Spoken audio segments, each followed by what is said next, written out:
5절을 보니까요. 이 에녹, 죽음을 보지 않고 옮겨졌으니 하나님이 그를 옮기심으로. 자, 여러분 구약 성경 안에서 죽음을 보지 않고 하나님께로 올라간 자가 누가 있죠? 죽음을 보지 않고 하나님께로 올라간 자. 네. 누가 있을까요? 네. 오늘 에녹이 있고 또 하나? 네, 엘리야죠. 에녹과 엘리야가 죽음을 보지 않고 하나님께로 올라갔습니다. 오늘 본문 말씀에 보면 하나님께서 그를 어디론가 옮기셨어요. 그렇죠? 어디론가 옮기셨습니다. 이 창세기에서는 옮기셨다는 표현을, 창세기에서는 하나님께서 에녹을 데려가셨다라고 표현하고 있어요. 우리가 이 말씀을 통해서 볼 수 있는 것은, 아하, 우리 눈에 보이는 지금 이 세계의 현실이 전부가 아니구나. 명확하게 다른 세계가 있구나. 아멘. 예. 명확하게 어떤 세계가 있는 거예요. 예. 그 세계로 하나님께서 에녹을 옮겨버리신 거예요. 예. 어딜까요? 바로 하나님 옆으로. 예. 하나님께서 현재 계신 곳으로 에녹을 데려가신 겁니다. 아하, 하나님과 함께 사는 즐거운 세계가 명확하게 있구나. 할렐루야. 그리고 죽음을 보지 않고 그대로 데려갔으니까 그 얘기는 뭐냐면 육체, 물론 이 육체는 이제 하나님께 가면서 변화되어졌겠죠. 육체를 가진 채로 하나님께로 가게 되어지는 실제적인 천국으로 에녹이 들어간 것입니다. 네, 그래서 여러분 우리가 다시 한번 이 에녹의 이야기를 통해 보게 되는 것은 우리 눈에 보이지 않는 세계가 명확히 있다라는 것. 어쩌면 우리가 신앙생활을 이렇게 20년, 30년 오래 하다 보면 너무 당연한 사실이지만 여러분 세상에 수많은 믿지 아니하는 자들은 이 영역에 동의 안 합니다. 그렇죠? 네. 그러나 우리는 명백히 알아요. 우리 눈에 보이지 않는 세계, 그 하나님의 나라가 명확히 존재하고 있다라는 것. 네. 그리고 예수 그리스도께서 실제로 이 땅에 재림하시게 될 때 하늘과 땅이 하나가 되어지고 거룩한 성 새 예루살렘이 하늘에서부터 땅으로 실제 내려오게 될 것입니다. 주의 나라가 임하시오며 주의 뜻이 하늘에서 이미 이루어져 있는 것과 같이 땅에서도 이루어질 것입니다. 아멘, 아멘. 그래서 너희는 주의 나라로 가기를 기도하라 하지 않고 주의 나라가 임하기를 기도하라 라고 마태복음에도 말씀하셨던 것처럼 이 하나님의 나라는 정말 실제 하는 아주 기대되고, 여러분 그 하나님의 나라, 그 천국을 사모하십니까? 그래서 사실 성경에 보면 천국이라는 표현이 있고 하나님의 나라라는 표현도 있는데 같은 개념이지만 천국이라고 했을 때는 바로 지금 아직 이 땅에서 이 땅에 하나님의 나라 영향력이 증가되고 있지만 바로 천국이라는 것은 바로 지금 에녹이라든지 엘리야라든지 이미 하나님과 함께 있는 바로 그 하늘의 나라를 또 나타내는 표현이겠죠. 천국과 하나님 나라. 자, 이제 에녹에 대해서 언급하는 본문들을 좀 우리가 살펴볼 필요가 있을 것 같아요. 에녹은 하나님께서 옮기시기 전에 하나님을 기쁘시게 하는 자라 하는 증거를 이미 받았다고 히브리서는 지금 증거하는데 우리가 유다서를 6주간에 걸쳐서 나누었던 그런 기억이 있습니다. 우리 유다서에서 에녹에 대해 언급하는 부분을 한번 찾아보고 돌아올게요. 우리 유다서 가봅시다. 유다서 1장 14절과 15절.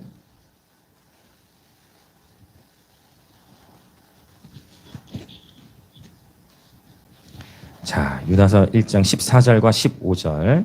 신약성은 398페이지. 14절과 15절. 자, 우리 같이 한번 읽겠습니다. 시작. 아담의 7대 손 에녹이 이 사람들에 대하여도 예언하여 이르되 보라, 주께서 그 수만의 거룩한 자와 함께 임하셨나니 이는 뭇 사람을 심판하사 모든 경건하지 않은 자가 경건하지 않게 행한 모든 경건하지 않은 일과 또 경건하지 않은 죄인들이 주를 거슬러 한 모든 완악한 말로 말미암아 그들을 정죄하려 하심이라 하였느니라. 아멘. 자, 지금 에녹으로부터 해서 창세기 5장 잠시 또 살펴볼 건데 창세기 5장에 나오는 에녹으로부터 지금 이 유다서가 기록되어 있는 이 시간까지 약 한 3,000년 이상, 3,000에서 한 3,400년이라는 시간이 존재한단 말이에요.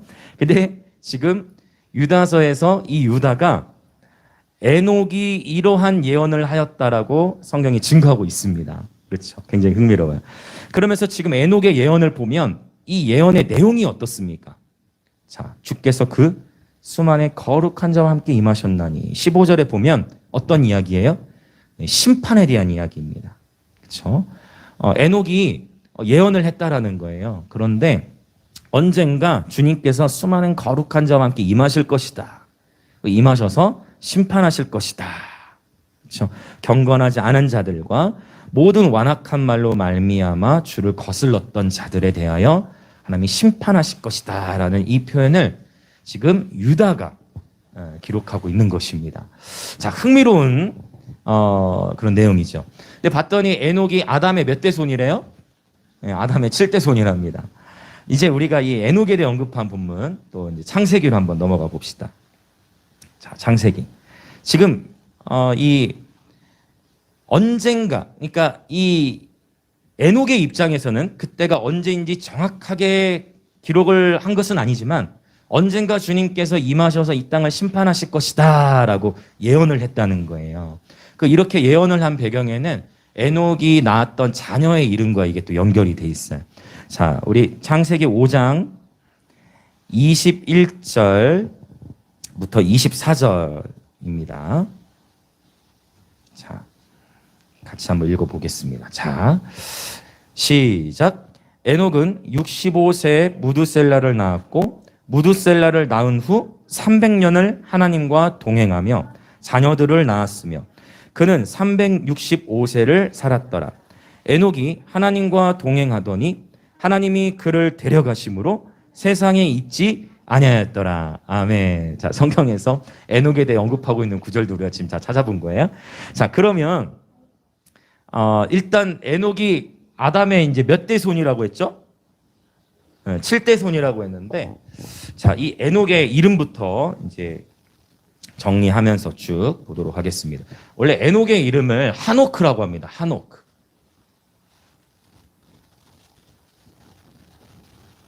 이 하노크라는 이름은 하나크라는 단어에서 왔어요. 그래서 우리가 하누카 들어보셨죠? 우리 하누카. 하누카가 수전절을 의미하는데 그 하누카가 바로 봉헌하는 절기, 그렇죠? 헌신하는 절기 이런 의미가 있잖아요. 바로 그 하나크에서 왔는데 에녹 하노크라고 하는데 이 이름의 뜻은 헌신 또는 봉헌 그리고 훈련 등의 의미가 있어요. 이게 에녹의 이름의 뜻이에요. 이제 에녹이 아담의 7대 손이라고 했는데, 자, 조금 이걸 한번 정리 하나씩 해보려고 합니다. 자, 우리가 이제 지금 3절부터 한번 쭉 보려고 해요. 자, 아담으로부터 시작하죠? 아담.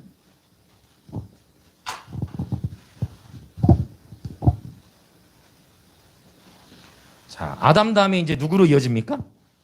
3절에 아담, 그 다음에 누구죠? 셋으로 이어지죠. 셋. 그 다음 에노스. 그 다음 12절 게난. 그리고 15절에 마할랄레. 그 다음에 야렛. 그리고 에녹. 맞죠? 에녹 다음에 무드셀라. 그리고 자, 에녹이 무드셀라를 낳고 그 다음에 무드셀라가 나왔던 게 26절에도 보면 라멕. 그리고 라멕 한 명 더 봐야 돼. 라멕 다음에 누구예요 이제? 라멕이 누구를 낳았어요? 점점 작아지네. 아, 나 저기는 넓게 썼는데 좀 작아졌어. 자, 이렇게 길어질 줄 몰라가지고. 자, 아담부터 노아까지 가는 거예요. 노아까지. 그런데 이제 우리 좀 요거를 한번 살펴보면 좋을 것 같아요. 오랜만에 족보가 나왔으니까 족보를 한번 조금 더 이렇게 들어가 봅시다. 자, 아담이 셋을 낳았는데 셋을 낳았을 때 아담의 나이가 몇 세였을까요? 오, 바로 찾으셨네요. 네, 3절. 정신 바짝 차리셔야 돼요. 아담이 셋을 낳았을 때 130살이었어요. 그리고 아담은 몇 세에 죽었죠? 930. 네, 준비하고 계세요. 자, 그 다음에 자, 이제 셋은 에노스를 몇 세에 낳았어요?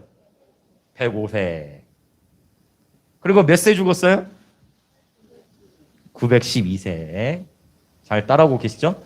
자, 그 다음에 이제 에노스는 계난을 몇 세에 낳았죠? 90. 다 적혀 있죠? 에노스는 언제 죽었나? 에노스는 905세 죽었죠. 야, 참 오래 살았어요. 자, 계난은 마할랄레를 70세에 낳았고,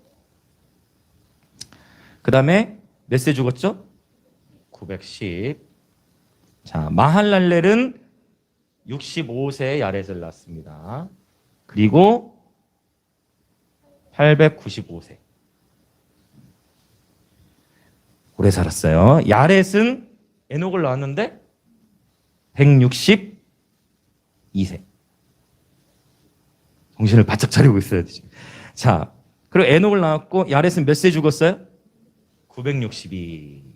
자, 그 다음에 에녹도 무드셀라를 낳았는데 몇 세? 65세. 자, 그리고 에녹은 365. 자, 그 다음에 무드셀라는 라멕을 몇 세에 낳았나요? 이제 25절. 187세. 자, 무드셀라. 자, 몇 세까지 살았어요? 969.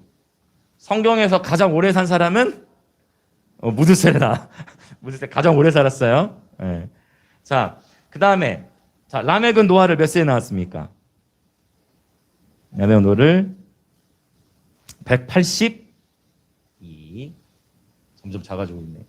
자, 라멕은 그리고 777세까지 살았어요. 자, 그러면 노아는 몇 세까지 살았죠?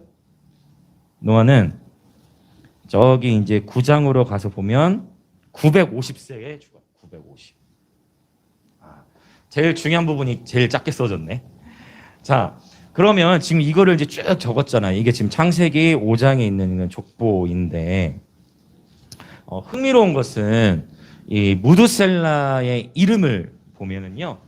자, 에녹이 무드셀라를 낳고서부터 하나님과 동행했다고 성경에 표현을 한단 말이에요. 무드셀라의 이름.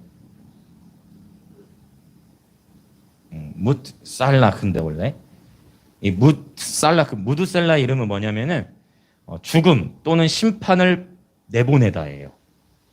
죽음이나 심판을 내보내다. 무드살라크의 이름의 뜻이 그래요. 그래서 하나님께서 이 이름을 주셨는데 에녹이 실제 창세기 5장에 보면 무드셀라를 낳은 후 300년을 하나님과 동행하며 자녀들을 낳았다라고 표현하는데, 자, 지금 열심히 이렇게 연두들을 막 다 나이를 다 적었는데, 홍수가 노아 몇 세 때? 노아가 몇 세 때 홍수가 있었을까요? 성경에서 보면, 누가 120 얘기한 것 같은데? 이야, 방주를 지금 기간을 말하겠죠? 뭔가 배운 뭔가가 있는 것 같아요, 우리 주일학교 학생. 자, 노아 몇 세? 노아가 600살 되던 해에 홍수가 있었어요. 노아 600세, 성경에 다 나오죠? 자, 그러면 이제 흥미로운 건 뭐냐면 노아 600세 때 홍수가 있었단 말이죠. 이 홍수는 명백한 하나님의 심판이죠. 명백한 하나님의 심판이에요. 그렇죠? 그런데 노아 600세 때, 그러면 자, 무드셀라의 이름의 뜻이 죽음과 심판을 내보내다라고 했는데 무드셀라가 969세를 살았다고 했죠. 네, 노아 홍수 600세 때 있었어. 600에서 자, 라멕이 노아를 낳았던 때가 자, 182세였을 때고 무드셀라가 라멕을 낳았을 때 187세였는데 그래서 600 더하기 182 더하기 187을 하면 몇이 나오냐면 이제 이 나이가 나와요. 그래서 이것은 굉장히 이제 흥미로운 건데 노아 600세 되던 해 홍수가 있었고 실제 이때 무드셀라도 이제 자신의 생애가 끊어지죠. 즉 이때 같이 죽임을 당했을 거예요. 하나님께서 미리 보여주신 거예요. 그러면 에녹이 유다서에서 지금 유다가 기록하고 있는 원래 에녹이 하나님께서 에녹에게 말씀하셨던 이제 심판을 보낼 거다라는 그 예언이 어쩌면 먼 훗날 3000년 뒤에 뭐 또 지금 먼 훗날의 장래를 내다본 걸 수도 있지만 사실 에녹이 했던 그 예언은 바로 이 홍수와 연결되지 않을까 이렇게 이제 볼 수가 있는 것이죠. 에녹이 이 홍수를 하나님께서 내다보게 하셨고 예언을 했고 유다서 저자는 이 에녹에 했던 이 예언을 그대로 종말론적으로 이제 적용시키는. 네, 이해되시죠? 네. 자, 그래서 지금 하나님은 저는 이 족보를 보면 사실은 창세기 5장하고 창세기 10장은 족보 이야기잖아요. 누가 누구 낳고 누구 낳고인데 하나님은 이 숫자를 통해서도 우리 가운데 말씀을 주시는 분이더라고요. 우리 하나님은 가장 완벽하시고 가장 체계적이시고 가장 따뜻하시고 가장 섬세하시고 아버지이시면서도 가장 논리적이시고 그렇죠? 하나님은 이 양면성 다 가지고 계시. 할렐루야. 우리 하나님은 완벽한 아버지, 가장 선하신 아버지. 정말 정하신 그분의 때에 그분의 일들이 일어났다는 거예요. 할렐루야. 그래서 하나님은 결코 어떤 일도 그냥 마구잡이로 그냥 대충 하시지 않습니다. 우리 인생 가운데 저와 여러분의 삶 가운데서도 우리가 어떤 일들을 경험하고 있을 때 그 일들을 결코 우연으로 바라보지 마시고 뭔가 하나님께서 지금 내 삶 가운데 말씀하고 계신 게 있는 거예요. 뭔가를 하나님은 어떤 미션들을 주셔서 그 미션들을 잘 해결해 나가도록 우리 가운데 말씀하고 계신 거예요. 자, 우리 다시 한번 우리 고백합 요즘 자주 이 고백하죠. 한번 고백합시다. 하나님은 언제나 옳으십니다. 하나님은 언제나 선하십니다. 예. 우리가 다 이해할 수 없을지라도 하나님께서는 완벽하게 그분의 때에 그분의 일들을 행하신다는 것입니다. 할렐루야. 엄청난 타이밍에. 네.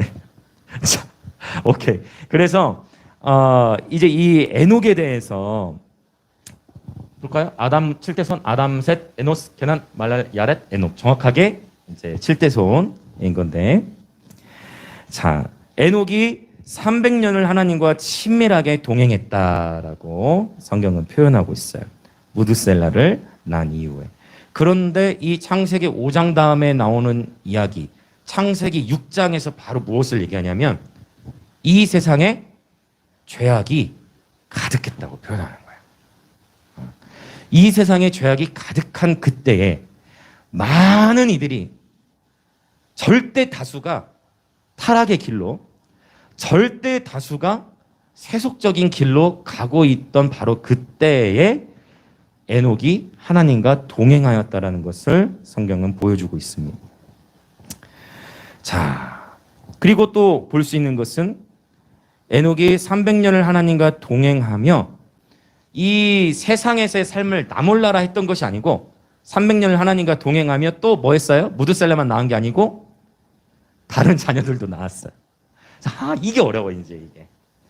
나 그냥 나는 다 필요 없다고 그냥 산으로 들어가겠다 하고 산에서만 지내고 다 나몰라라 했던 게 아니라 에녹도 역시 무드셀라뿐만 아니라 또 어떻게 했어요? 자녀들을 낳고 또 삶을 살아간 거예요. 이것이 오늘날 우리의 씨름이죠.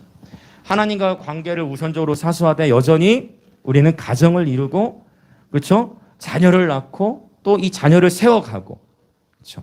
이러한 이 일상을 우리는 살아내야 한다라는 것입니다. 에녹이 하나님과 동행했다 해서 그냥 완전히 완전히 그 가족들을 나몰라 했던 것이 아니라 하나님과 동행하는 이 삶을 원칙으로 세우되 하나님과 친밀히 동행하되 여전히 자녀들을 낳고 삶을 살아갔다라는 것. 네, 이것도 굉장히 우리가 흥미롭게 한번 생각해 볼 필요가 있을 것 같아요. 이 에녹의 삶을 이제 고대 문헌들, 야살의 책이라든지 또는 에녹서라든지 이런 걸 통해서 연구를 해보면 에녹이 굉장히 하나님 말씀을 강력하게 선포했던 인물로 이렇게 묘사하고 있어요. 그래서 이제 에녹이 한번 말씀을 선포할 때마다 그로부터 나오는 지혜가 너무나 탁월하다 보니까 고대 이제 왕들이 에녹에게 이제 말씀을 들으려고 자주 왕래를 했다고 그래요. 그런데 에녹은 이제 이제 고대 문헌들 보면 성경에 나오는 이야기는 아니에요. 네, 참고만 보시면 에녹은 이제 많은 고대 왕들이 와가지고 막 말씀을 이제 배우고 싶어하고 하니까 계속 지혜를 전해주는데 이 자꾸 하나님과 교제하고 교제할수록 이렇게 그들에게 말씀을 전하는 횟수보다 그냥 하나님과 교제하는 시간을 더 좋아하기 시작한 거야. 그러니까 일종의 설교하는 것보다 그냥 나 하나님과 단둘이 교제하는 게 좋다라는 이런 마음이 더 강해지다 보니까 이제 그 고대 문헌들을 보면 그래서 처음에는 일주일에 한 번씩 그러다 나중에는 한 달에 한 번만 설교해. 그러는 하나님과만 나는 교제하겠다. 그러다 나중에는 1년에 한 번. 그러다가 고대 왕들이 에녹을 찾았는데 어디 가도 에녹을 찾을 수 없었더라. 이제 이게 고대 문헌이 이해되세요? 그러니까 어느 날 갑자기 안 보이기 시작한 거야. 그래서 근데 그 사이에 정말 이 땅에 어디에서도 이제 에녹이 없어지게 된 거죠. 근데 이제 아까 말씀드린 야살의 책이라든지 에녹서라든지 이런 부분을 찾아보면 엘리야와 비슷한 방식으로 하나님이 데려갔어요. 성경에 나와 있지는 않지만 그 고대 문헌들이 공통적으로 불말이 와가지고 전사들을 통해 에녹을 데려가요. 흥미롭죠? 엘리야도 그렇게 승천을 했는데 그래서 이 에녹의 심정 그러니까 설교하는 거 너무 귀한데 이 에녹이 다른 어떤 것보다 그냥 하나님과 함께 시간을 보내는 그것을 너무 좋아했던 것 같아요. 할렐루야. 나중에 이제 우리가 에녹 할아버지라고 해야 되나? 에녹 형님이라고 해야 되나? 에녹 형님 만나면 이제 우리가 물어봐야죠. 그때 이 땅에서 어떻게 하나님과 동행을 했습니까? 아니 자녀 한 명 낳아서 키우는 것도 쉬운 일이 아닌데 자녀들 많이 무드셀렘하는 자녀를 많이 낳으면서 또 당대 시대적인 분위기는 죄악이 관영했다고 했잖아요. 죄악이 세상에 관영했는데 어떻게 자녀들을 키우면서 믿음 생활을 해나가는 어떻게 하나님과 친밀히 동행했는지 그것이 우리의 관심사이죠. 여러분 우리가 하나님과 이 친밀한 사귐을 누리다 보면 두 가지 일이 우리 삶 가운데 동시에 나타날 수 있어요. 자, 먼저는 저와 여러분이 하나님과 친밀히 동행할수록 하나님의 길을 알고자 하는 사람들, 하나님과 친해지고자 하는 자들이 여러분과 친해지고 싶어 할 거예요. 여러분이 하나님과 친밀한 동행을 누릴 때. 그래서 여러분에게 와서 지혜를 정말 에녹에게 그랬듯 지혜를 구하고 여러분에게 막 기도를 요청하고 저와 여러분이 하나님과 친밀해질수록 정말 하나님의 길을 알고자 하는 사람들은 비록 소수일지라도 여러분에게 나오게 될 것입니다. 할렐루야. 네. 근데 반대로 어떤 이들은 하나님과 친밀히 동행하고자 하는 여러분의 삶을 이해하지 못할 겁니다. 어쩌면 더 많은 이들이 더 이해하지 못할 거예요. 눈에 보이지 않는 하나님과의 동행보다 세상의 풍조와 향락을 더욱 즐기고 또 저와 여러분의 삶을 조롱하고 비난할 수 있습니다.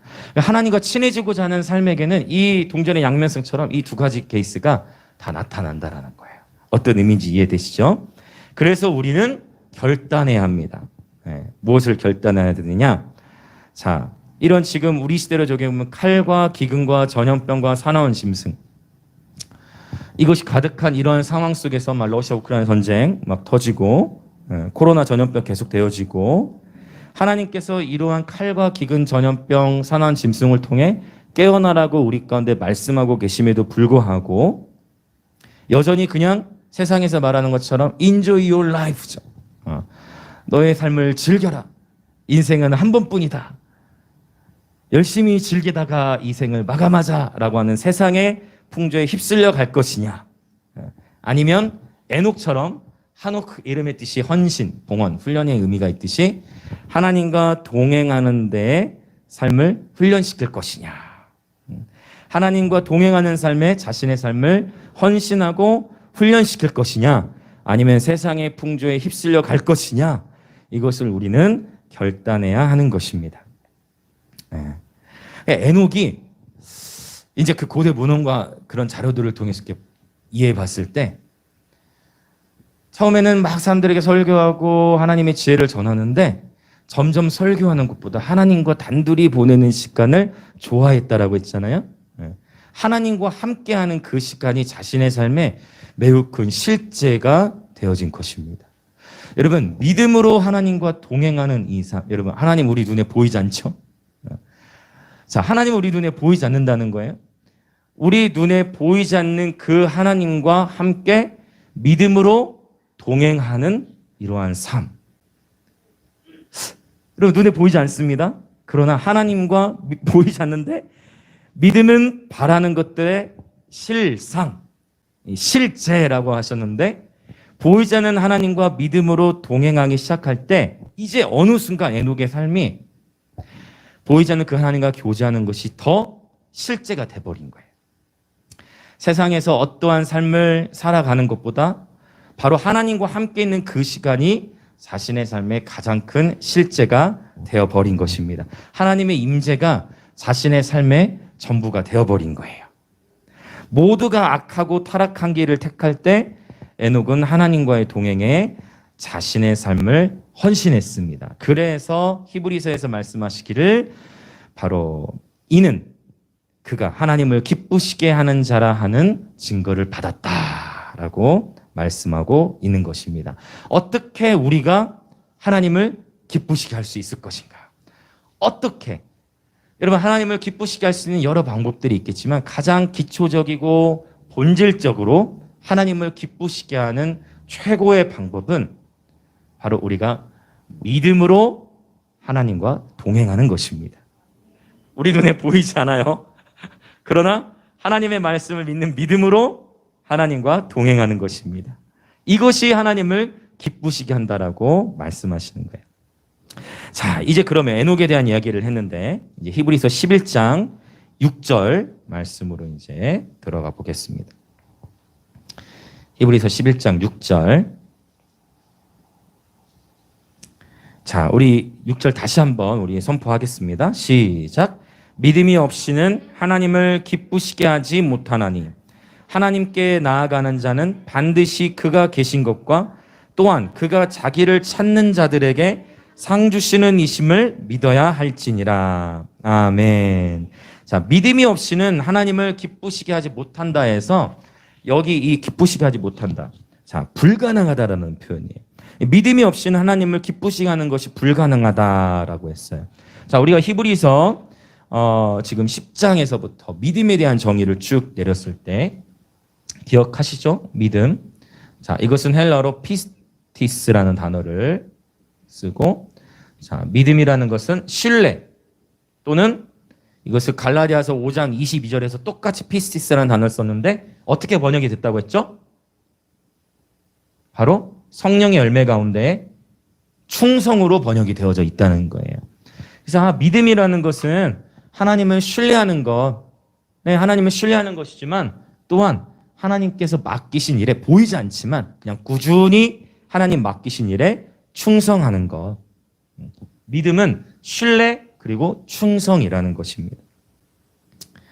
어떠한 상황에서도 하나님을 신뢰하는 저와 여러분 되길 원합니다. 네, 그리고 또 하나 우리의 도전. 여러분, 지난 한 주간도 하나님께서 저와 여러분을 부르신 자리에서 여러분 최선을 다해 하나님께 신실하셨습니까? 아멘. 아멘. 최선을 다해 하나님 앞에 신실함으로 나아가는 것. 네. 맡은 자들에게 구할 것은 충성이다라고 하는 말씀하셨죠. 마태복음 13장에 보면 천국에 대한 여러 다양한 비유들이 나오는데 천국은 마치 밭의 감추인 보화라는 표현을 했어요. 근데 이 농부가 밭을 갈다가 그 밭에서 보화를 발견한 거예요. 그래서 이제 어떻게 해요? 그 보물을 잠깐 그대로 숨겨놓고 집으로 갑니다. 그래서 자기의 모든 소유를 팔아서 그 밭을 삽니다. 왜? 그 밭에서 무엇을 발견했기 때문에? 보물을 발견했기 때문에 밭을 사버리는 거예요. 그 밭은 농부는 그날 하루만 일하러 간 게 아니에요. 그 비유에서 하나님 말씀하시고 자는 거는 농부는 어제도 그 밭에 일하러 갔고 오늘 또 밭에 일하러 가고 내일 또 그 밭에 일하러 갈 예정이었어요. 자신의 삶에서 바로 일상의 삶에서 지니고 있는 일터였어요. 자신의 일터였어요. 그냥 여전히 밭을 갈러 나갔는데 그날 어제는 그런 보물이 없었는데, 이전에도 한 번도 그런 보물이 없었는데, 어느 날 여전히 내가 어제도 가고 오늘 또 가고 했던 그 밭에 나가서 거기서 보물을 발견한 거예요. 근데 이 비유를 하나님은 하나님의 나라는, 즉 천국은 밭에 감추인 보화와 같으니 라고 비유를 하셨다는 거예요. 아하, 여러분, 하나님의 은혜는 예기치 못한 곳에 있어요. 그래서 하나님께서 저와 여러분에게 맡기신 일들 가운데에 저와 여러분 보기에 정말, 내가 보기에 정말 작아 보이는 일이 있어. 내가 보기에 정말 작아 보이는 일들. 그러나 그럴수록 그 일에 더욱 신실하시고 충성하시기를 여러분 축복합니다. 하나님의 나라의 놀라운 영적 원리는 지극히 작은 자에게 한 것이 곧 나에게 한 것이다라는 원리. 저 예수님이 직접 말씀하셨던, 또한 하나님 말씀하셨던 놀라운, 예수님 말씀하셨던 놀라운 영적 원리는 바로 지극히 작은 일에 충성하는 자에게 하나님은 더욱 큰 것을 맡기신다고 말씀하셨습니다. 할렐루야. 이 믿음, 바로 충성하는 거예요. 그래서 저는 여러분 축복합니다. 여러분의 가정, 또 여러분 하고 계신 일터 가운데에서 여러분 그 하나님께서 여러분에게 지금 줄로 재어주시고 여러분에게 맡기신 그 일터에서 여러분 믿음으로 하나님과 동행하시면서 그 일터에서 신실하십시오. 그 일터에서 여러분은 예기치 못한 때에 분명히 내가 어제도 했던 일이고 이전에 되었던 일인데 믿음으로 하나님과 동행하는 가운데에 그 일터의 현장 가운데에서 하나님의 놀라운 은혜를 발견하시게 될 겁니다. 아멘, 아멘, 아멘. 그리고 그 하나님 맡겨주신 일의 경계, 지경이 더욱 넓혀지고 확장되어지는 것을 경험하시게 될 것입니다. 왜요? 하나님은 지극히 작은 일에 충성된 자에게 더욱 큰 것을 맡기시는 분이기 때문입니다. 아멘, 아멘. 자, 근데 이제 이럴 수 있어요. 목사님, 저는 너무 믿음이 없어요. 저도 그렇게 신실하고 싶고, 저도 그렇게 충성하고 싶단 말이에요. 그런데 그것이 잘 되지 않아요.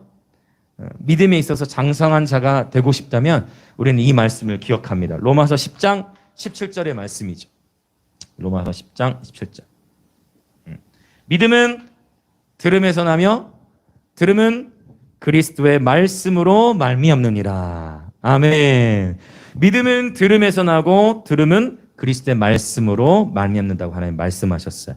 여러분 믿음은 들음에서 나요. 그래서 이 말씀을 깊이 묵상해 보면 만약 우리가 내가 자꾸만 부정적인 소문과 부정적인 이슈, 비난하는 말들, 판단의 말들을 계속 듣다 보면 우리 안에서도 어떤 믿음이 생겨나는데 부정적인 말을 자꾸만 듣다 보면 부정적인 믿음이 막 자라가게 돼. 그렇죠? 비난하는 말들을 계속 듣다 보면 나도 모르게 비난과 판단하는 믿음이 점점 자라가게 되는 거예요. 그래서 무엇을 듣느냐도 굉장히 중요한 것입니다. 여러분, 우리는 바로 하나님의 말씀을 믿음으로, 하나님의 말씀을 들음으로, 하나님의 말씀을 날마다 읽고, 또 하나님의 말씀을 또 소리내어 읽고, 하나님의 말씀을 선포하고, 하나님의 말씀을 늘 생각하고, 하나님의 말씀을 외치며, 하나님의 말씀을 먹음으로 우리 안에 믿음이 자라가게 되는 것입니다. 아멘, 아멘, 아멘. 여러분 정말 그렇습니다. 우리가 밥은 먹지 않더라도 하나님의 말씀은 내가 날마다 먹어야 되리라. 아멘 하신 분들은 정말 그렇게 하셔야 되는데 밥은 먹지 않더라도 하나님의 말씀은 매일 먹을 수 있나? 아멘. 여러분 둘 다 드시면 되겠죠? 여러분 하나님의 말씀, 사람이 떡으로만 살 것이 아니요 하나님의 입으로부터 나오는 하나님의 말씀으로 살 것이니라 하나님 말씀하셨죠. 그래서 끊임없이 우리 심령 안에 하나님의 말씀과 하나님의 사랑이 가득 차게 될 때 그분이 우리 안에서 그분이 믿음의 주인이시기 때문에 하나님을 향한 신뢰의 마음이 증가되는 거예요. 아멘, 아멘. 그리고 하나님을 향한 신뢰의 마음이 있을 때 충성할 수 있더라고요. 그렇죠? 같은 비슷한 단어 안에 하나님을 향한 신뢰하는 마음이 있을 때 작은 일에 충성할 수가 있어요.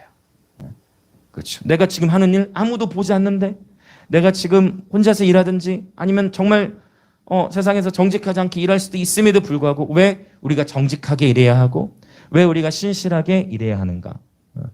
하나님이 신실하신 분이고 하나님이 그것에 대해서 갚아주시기 때문이에요.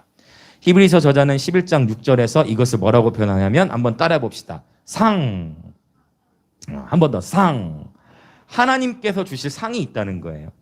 자, 이제 이 부분 정리하고 우리 기도하려고 하는데, 자, 6절에 보면 하나님께 나아가는 자 반드시 그가 계신 것을 믿어야 한다라고 했어요.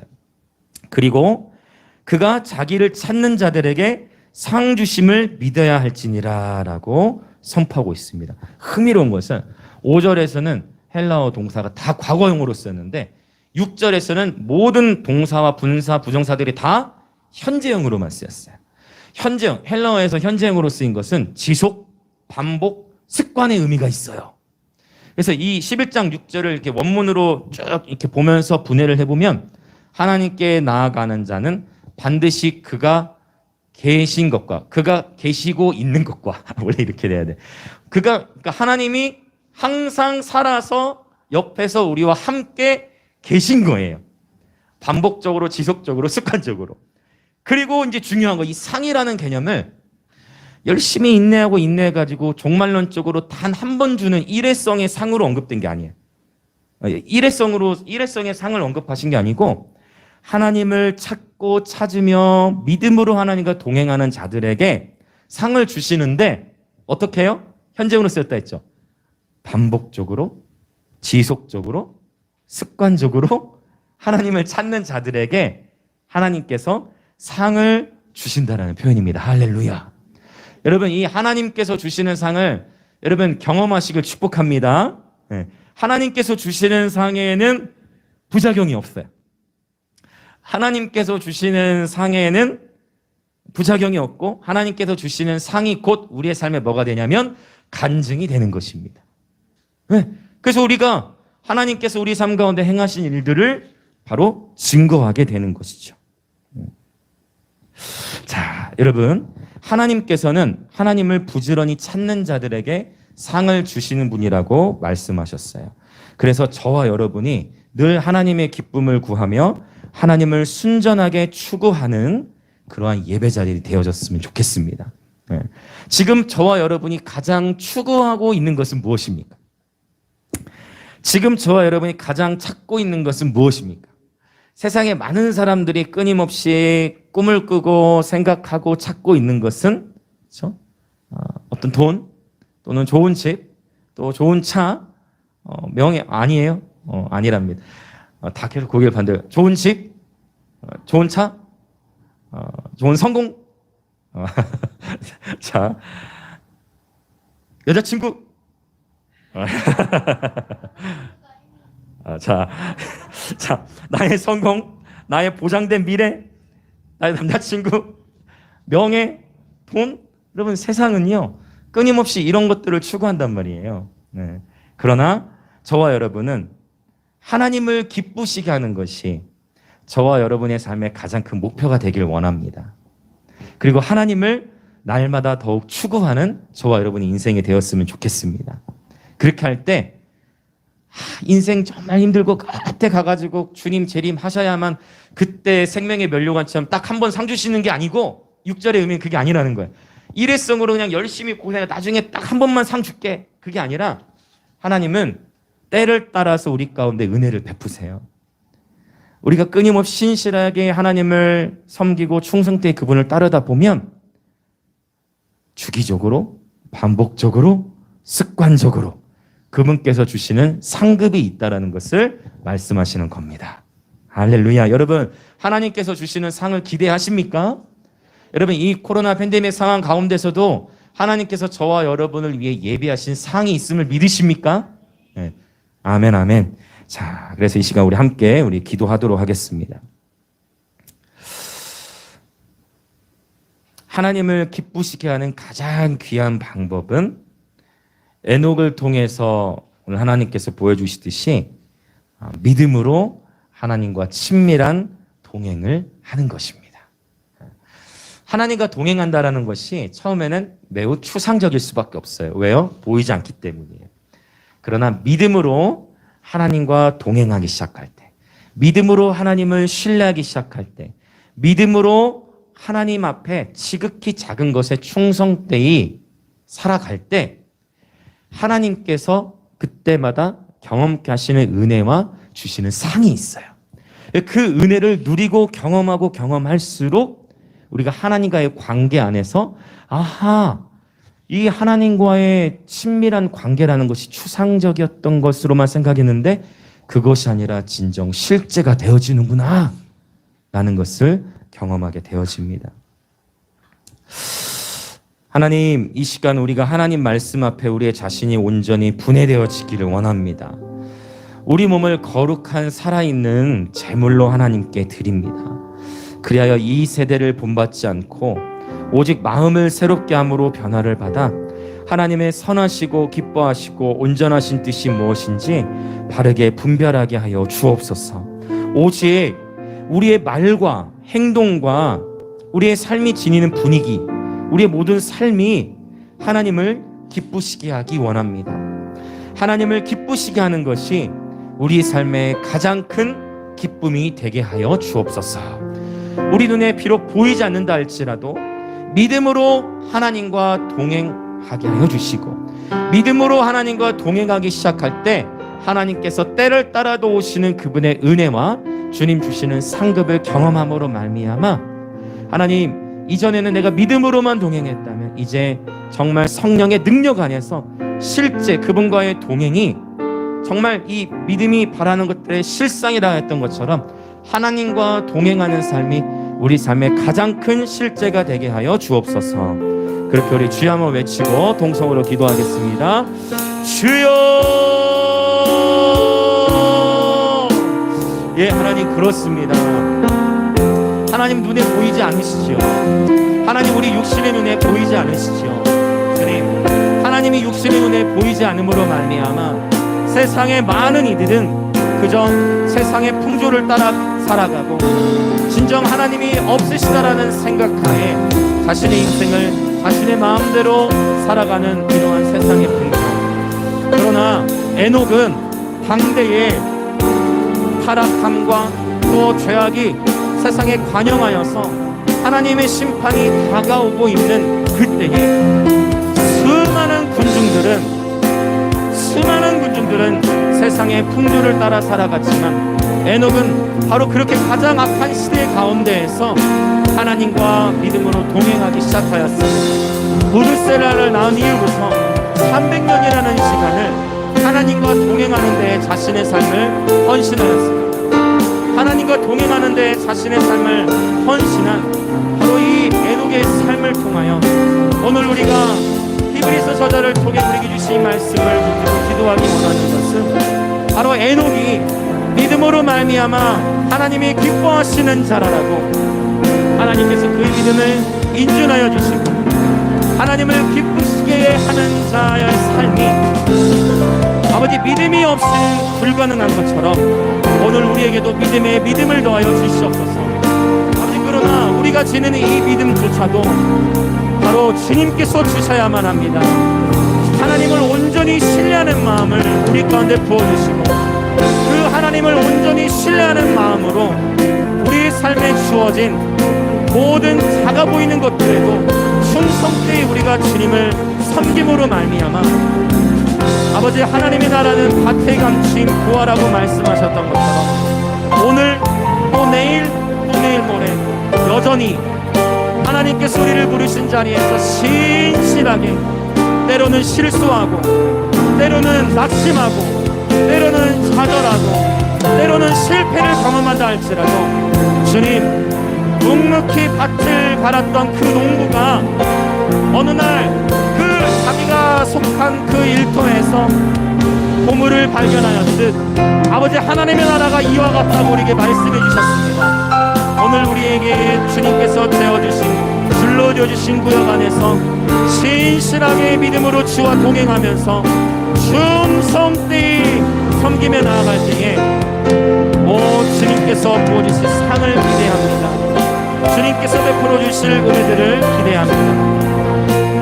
아멘, 아멘, 아멘, 아멘. 믿음은 바라는 것들의 실상, 믿음은 바라는 것들의 물질, 믿음은 바라는 것들의 실제라고 말씀하시는 주님, 믿음으로 우리가 하나님과 동행하기 시작할 때 예, 바로 그분 안에서 누릴 수 있는 모든 하늘의 신령한 음성들과 예, 하나님의 그 모든 선하신 축복들을 경험하여서 예, 바로 그러한 간증들, 그러한 소리들을 바로 이 세상 가운데서 증거하며 살아가는 믿음의 증인들 되게 하여 주시옵소서. 계속해서 더 기도하기 원하는 것은 에녹은 하나님과 동행하면서 자녀들을 낳았습니다. 즉 하나님과 동행하면서도 자녀들을 낳고 여전히 자신에게 주어진 삶을 묵묵히 살아내었습니다.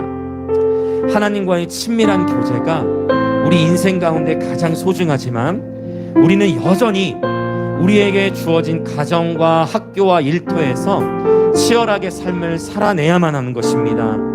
그래서 이 시간 기도할 때 하나님과의 친밀한 관계로부터 우리의 가정생활이 시작되게 하여 주옵소서. 하나님과의 친밀한 관계로부터 우리의 학교생활이 시작되게 하여 주옵소서. 하나님과의 친밀한 관계로부터 우리의 직장생활이 시작되게 하여 주옵소서. 하나님과의 친밀한 관계로부터 오늘의 하루가 시작되게 하여 주옵소서.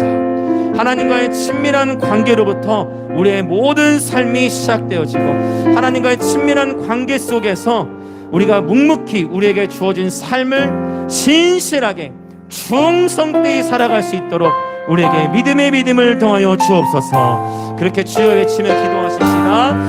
주여.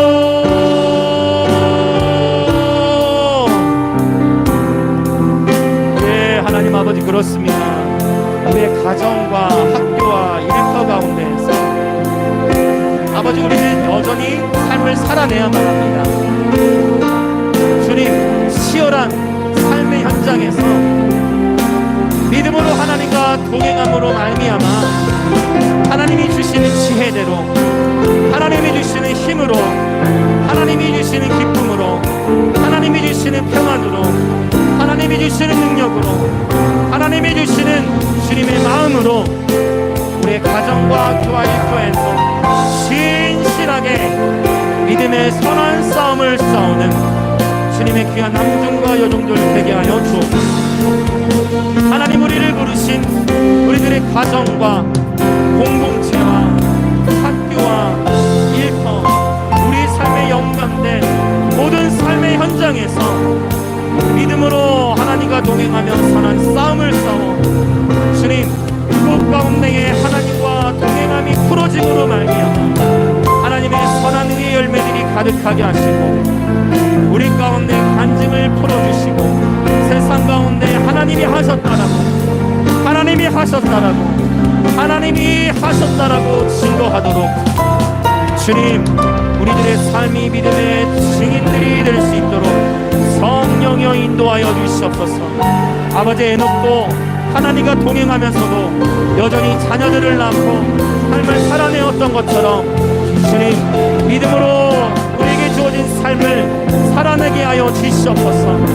이 치열한 세상의 영적 분위기 속에서 세상의 죄악이 관영하고 예 악이 가득한 것 같이 보이는 이 세상의 풍조 속에서 믿음의 사람들로 일어나 우리 자녀 세대들을 하나님의 말씀으로 양육하고 우리 자녀 세대들을 하나님의 부르심대로 세워가며 내가 속한 일터가 거룩하게 구별되는 우리 일터가 요셉의 기업처럼 하나님 앞에 쓰임받도록 우리가 속한 일터를 위해 기도케 하시고 우리가 속한 학교를 위해 기도케 하시어 하나님과 함께 동역하는 그 다음 믿음의 용사들 되게 하여 주시옵소서.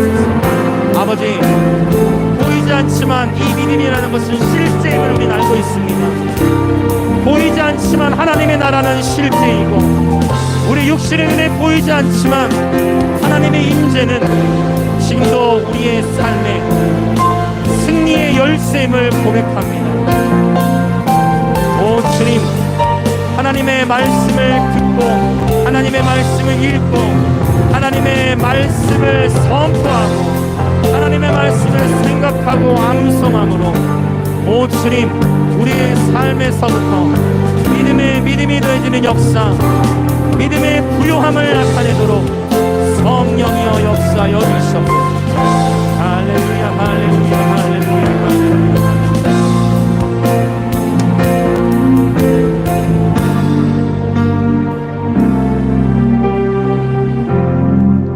오 아버지, 믿음은 바라는 것들의 실상이라고 말씀하셨습니다.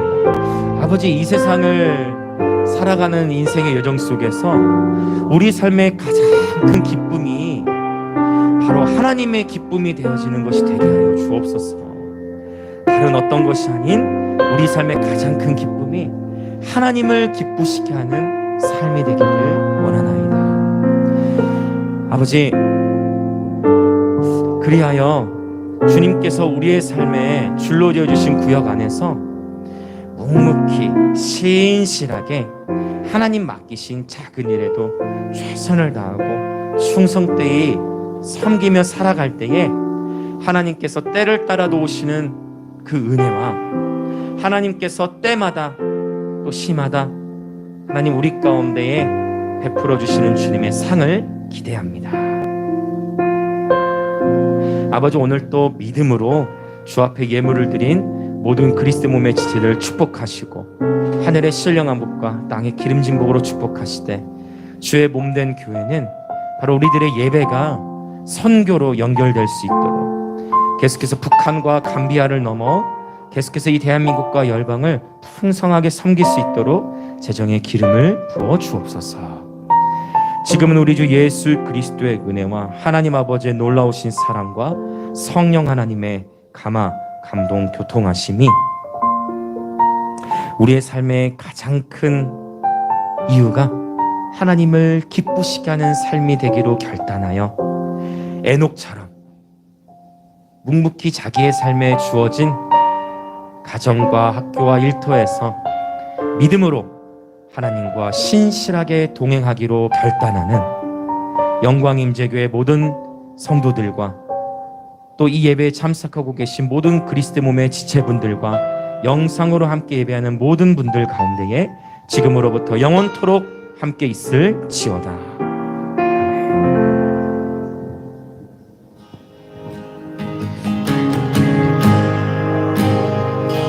I love you, Lord. Oh, your mercy never fails me. All my days I've been held in your hand.